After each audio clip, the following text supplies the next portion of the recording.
Guys, di ba si BBM ang nagsiwalat? Mga tanga! Naniwala naman kayo sa kanya.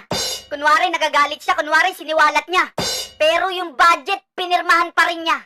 Ang tatangan nyo talaga. Hindi mapapakawalan yung budget kung hindi niya pinirmahan yung GAA.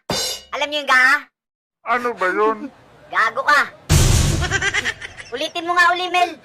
Lumobo na sa mahigit 17 trilyong piso ang utang ng Pilipinas. Gumagastos pa rin ang gobyerno na parang may pandemya.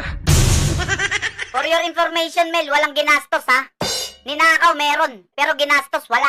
Sa laki ng inutang, yung Pilipino wala man lang napala. Kasi nga walang project, walang ginawa. Tingnan mo tong mga tangang to. Tawa ng tawa habang nagbabayad ng utang na wala man lang silang napala. Kaya nga, nag-top 3 tayo sa korap sa Southeast Asia. In Tagalog, tayo ang pangatlo na magnanakaw sa Southeast Asia. Hoy mga tanga, top 3 na ha, top 3 na. Ben, pag nag-top 1 ba tayo, makakatanggap tayo ng gold medal? Gold medal pa talaga gusto nyo ha?